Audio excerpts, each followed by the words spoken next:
Som en Pep Torres, Paret, però pels amics normalment som en Pep Paret, no? O sigui, resumeix amb una paraula. Som de Sant Joan, de la vent de Xarracó, que està entre Cala Xarraca i Benirràs, un lloc molt polit, molt tranquil, i allí ens hi hem fet quasi mitja vida per allí, o tota la vida. Totes les cases eren autosuficients, o sigui, sembraven, i si no tenies una finca petita com passava a casa, havies d'anar a millorar o a altres finques més grosses, i entonces havies del gra, les ametlles, la fruita seca, les garroves, les olives, l'oli, tot això et feia que pràcticament no haguessis d'anar a la botiga.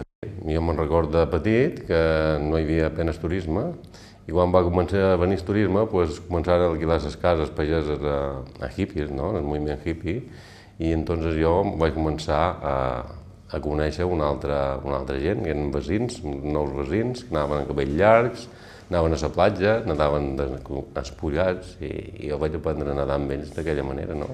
El turisme ens ha evolucionat, però al mateix temps ens ha perjudicat, no? Ens ha dat massa individualisme, que es diu. Antes s'ajudaven entre veïns, ara cada qual va per la seva, entonces això ens ha fet la part bona i dolenta del turisme és que tenim un poder adquisitiu que és bo, però individual. Ens ha tornat molt individualistes. En Carrac aquests 4 anys jo crec que s'ha perdut. I jo diria que s'ha perdut entre la carretera, no? S'ha perdut entre Sant Joan i Vila, perquè Sant Joan no era, però tampoc a Vila he set. I entonces ha estat perdut entre dos llocs. Segurament s'ha perdut per canviar un projecte d'una carretera que l'ha retardat 3 anys i ara no han començat.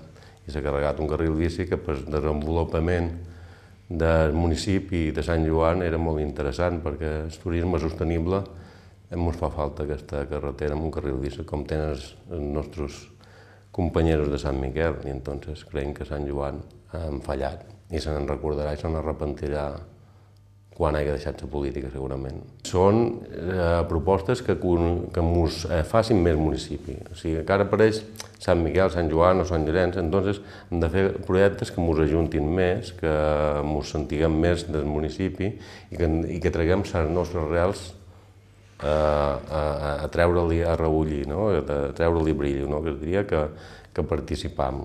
Entonces, perquè fins ara el turisme ens ha dut que no miram els nostres reals, no? Si no tenim un paisatge molt polit, unes coses molt polides o molt abandonat, i això ho hem de treure altra volta. Hem de treure sentiment dels nostres abuelos, dels nostres pares.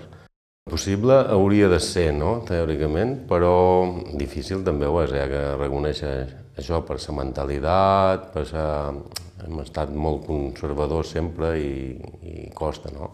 Serà una feina de poc a poc. Nosaltres presentarem un projecte a llarg termini, no serà un projecte de 4 anys només, sinó que ha de ser un projecte obert, participatiu per ciutadans i ciutadanes, per empresaris, per les associacions, i entonces volem un projecte que la gent s'identifiqui en el seu municipi i que participa d'ell. No volem un projecte com d'un Carrac ara, que és un projecte tancat dins una oficina, apenas diàleg, però tira per el seu